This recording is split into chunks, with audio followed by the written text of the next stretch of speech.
दोस्तों, क्या आप कभी किसी ऐसे इंसान से मिले हैं जिसे टाइटैनिक के साथ हुए हादसे के बारे में पता ही ना हो? असंभव। यहाँ तक कि अगर आप किसी 10 साल के बच्चे से भी पूछें तो वो भी आपको इस विशालाकाय जहाज के साथ हुई घटना के बारे में एग्जैक्टली बता देगा। ये कहानी है ही कुछ ऐसी। मगर कुछ सर्वाइवर्स के मुताबिक टाइटैनिक के डूबने का कारण कोई आइसबर्ग नहीं बल्कि कुछ और ही था। आज हम उन्हीं में से एक सर्वाइवर्स की कहानी का जिक्र करेंगे, जिससे हमें ये मालूम चलेगा कि आखिर उस शापित रात को असल में क्या हुआ था।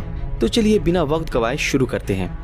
वैगिनेक ब्यूरट, जो एक 25 साल के नौजवान राइटर थे, उन्होंने ये बयां किया है कि उस रात टाइटैनिक के साथ क्या हुआ था, जो साउथहैम्पटन इंग्लैंड से न्यूयॉर्क की यात्रा कर रहा था।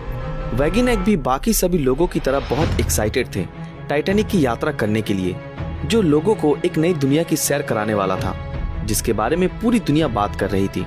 वैगिनेक भी अपनी एक्साइटमेंट के साथ उस दिन पोर्ट पे पहुंचे, बड़े अच्छे से बन सवर के।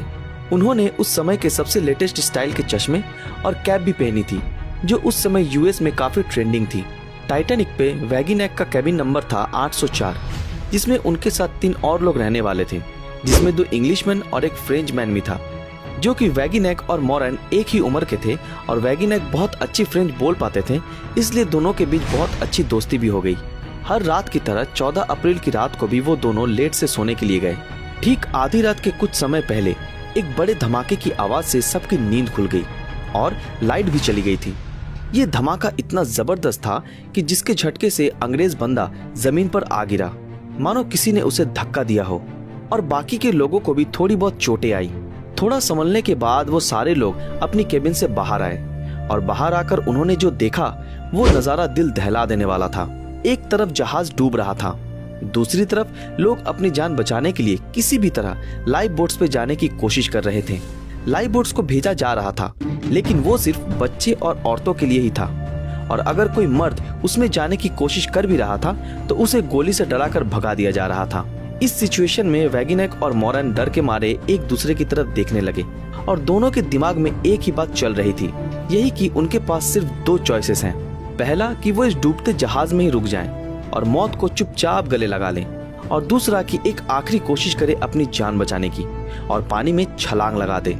दोनों ही जीना चाहते थे और दोनों को ही तैरना अच्छी तरह से आता था, सो चॉइसेस तो एक ही थी।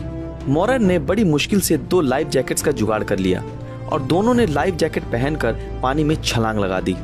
लेकिन छलांग लगाते ही दोनों एक दूसरे से अलग हो गए, एक बड़े से वेव के चलते, जिस कारण ये दृश्य उनके लिए और भी डरावना बन गया, क्योंकि किसी के साथ होने से बड़े हादसे को भी झेलना आसान हो जाता है, लेकिन अकेले ऐसे दुर्घटना का सामना करना और भी कठिन हो जाता है। उस रात नॉर्थ अटलांटिक महासागर का तापमान -2 डिग्री सेल्सियस के आसपास था, जो जमा देने वाला था।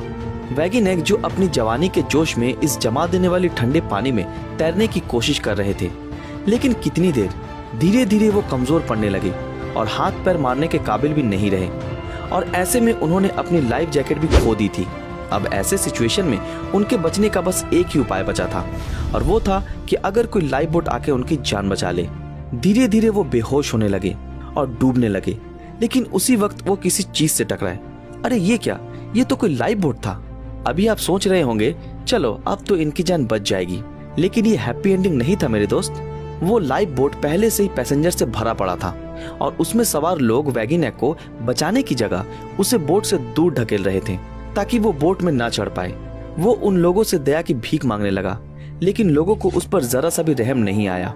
बोट पे सवार लोगों का ये मानना था कि अगर और एक भी इंसान उस बोट पे आया तो वो लाइफ बोट डूब जाएगा और सारे लोग मारे जाएंगे, और इसी के कारण वो लोग वैगिनेक को मरने की हालत में छोड़ के आगे चले गए। इसके बाद जो हुआ उसकी कल्पना कोई नहीं कर सकता, मानो एक चमत्कार हुआ। वैगिनेक की जब आंख खुली तो उन्होंने खुद को जिंदा एक अलग शिप पे पाया, और शिप थी कार्पेथिया, वही शिप जो टाइटैनिक से बचे भाग्यशाली लोगों को लेकर न्यूयॉर्क की तरफ जा रहा था। वैगिनेक जब उठे तब उनके सर में बहुत दर्द हो रहा था और उनका सर चकरा भी रहा था, लेकिन वो इस सोच में ही डूबे रहे कि आखिर उस रात हुआ क्या था और वो बच कैसे गए। लेकिन फिर भी उन्हें कुछ याद नहीं आ रहा था।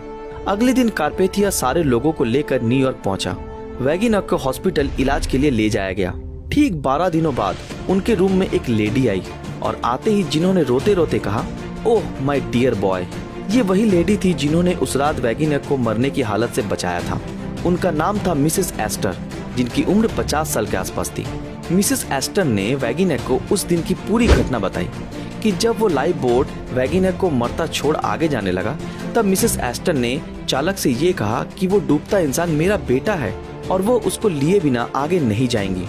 उन्होंने ऐसा इसलिए किया कि उन्होंने टाइटैनिक की दुर्घटना में उस रात अपने हस्बैंड को खोया था और वो ये नहीं चाहती थी कि और कोई भी इंसान अपनी जान गंवाए, और इसीलिए उन्होंने वैगिनेक की जान बचाई। ठीक होने के बाद वैगिनेक अपनी फैमिली के पास वापस लौट गए, जो बॉस्टन में रहती थी।